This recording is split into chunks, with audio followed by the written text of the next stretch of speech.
పరకాల వ్యవసాయ మార్కెట్లో యూరియా కోసం రైతన్నలు ఆందోళన చేపట్టారు. ఉదయం నుంచి లైన్లో వేచి ఉన్న టోకెన్ కూడా అందడం లేదంటూ వ్యవసాయ శాఖ అధికారులు 10 ఎకరాలున్న రైతులకు ఫోన్లు చేసి మరీ సమాచారం ఇస్తున్నారని రైతులు ఆగ్రహం వ్యక్తం చేశారు. ఇక యూరియా కొరతపై రోడ్డెక్కి నిరసన వ్యక్తం చేశారు అన్నదాతలు. ఎకరం భూమి ఉన్న చిన్న రైతులకు కనీస సమాచారం కూడా ఇవ్వడం లేదని, ఒకరోజు టోకెన్ ఇచ్చి మరుసటి రోజు బస్తాలు ఇస్తామంటున్నారు. 2 రోజులు పడిగాపులు కాస్తే 2 బస్తాలు ఇస్తారా అంటూ రైతన్నలు మండిపడుతున్నారు. ఇక పరిస్థితి ఉద్రిక్తంగా మారడంతో పోలీసులు చేరుకొని రైతుల ధర్నాను విరమింపజేశారు. బత్తాల కొగదగోలు నెట్టేసుకుంటే కింద పడితే మోకాలు కింద తప్పింది. మా పరిస్థితి ఏంది? 6 గంటలకు అన్నం లేదు, మంచులు తాగలేదు. మాకు ఈ అద్మానం ఏంది? ఈ కాంగ్రెస్ రాజ్యం వచ్చిన కాంచి ప్రభుత్వం ఏంది? కాంగ్రెస్ వచ్చిన కాంచి ఈడికి ఐటీ ఇత్తనం పెట్టిన కాంచి మాకు ఇదే గండం అవుతుంది, ఇదే కోస అవుతుంది. అప్పుడు ఎట్లున్నాయి? అప్పుడు ఎవరో ఆటోనికో ట్రాలీ వాళ్ళకో డ్రైవర్కి ఎవరికి ఇస్తే బస్తాలు ఎవరి వాళ్ళకి వచ్చినాయి. ఇప్పుడు బాయి కాడితో దేవాలన్నా కానీ తెచ్చేసి అసలు అది ఉండే.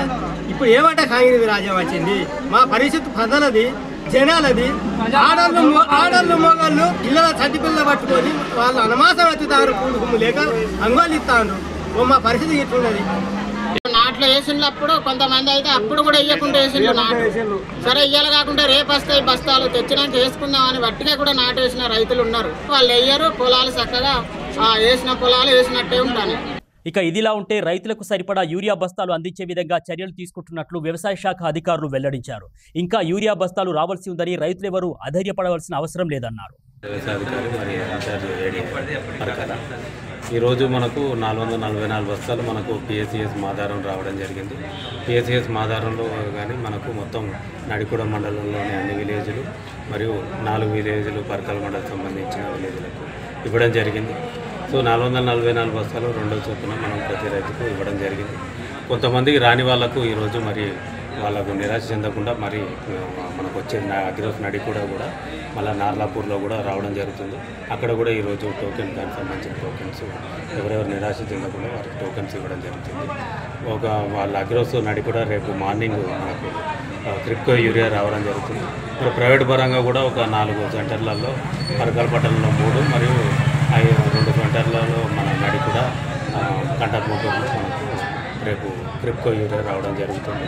రైతులకు సంబంధించిన దానికి అనుగుణంగా ఉన్న విలేజ్లకు సంబంధించిన రైతులు ఆ యొక్క సెంటర్లకు కానీ వెళ్తే మా ఏఈఓల ద్వారా కానీ సంప్రదించినట్టయితే మనం అక్కడ మనం రైతులకు అందుబాటులో వచ్చిన యూరియా బస్తాలు అందజేయడం జరుగుతుంది. ప్రస్తుతానికైతే మనం సొసైటీల ద్వారా 2 బస్తాల లాగా ఇవ్వడం జరిగింది. గతంలో మనం ఎక్కువ విస్తీర్ణం ఉన్న రైతులకు ప్రైవేట్ పరంగా కానీ మిగతా కానీ దానికి ఏమీ అంటే పరిమితి పెట్టి మనం ఇవ్వలేదు. వాళ్ళకు ఎంత విస్తీర్ణం ఉంటే అంత ఇవ్వడం జరిగింది. మరి ఈ వారం రోజుల నుండి మాత్రం 2 బస్తాలు ఇవ్వడం జరుగుతుంది. ఇంకా మనకు రోజువారీగా మనకు అన్ని యూరియా రావడం జరుగుతుంది. రేట్స్ మనకు రోజు మనకు వరంగల్లో రావడం జరుగుతుంది కనుక రైతులకు అందుబాటులోకి తీసుకొస్తాం. కానీ కొద్దిగా ఆందోళన చెందాల్సిన అవసరం లేదు. మేము పరకాల మండలంలో ఎప్పటికప్పుడు పరకాల డివిజన్లో కూడా పరిధిలో అన్ని విధాలుగా మేము అగ్రో ద్వారా కానీ మరి సొసైటీల ద్వారా కానీ ప్రైవేట్ పరంగా కూడా మేము అందుబాటులోకి తీసుకొస్తున్నాం.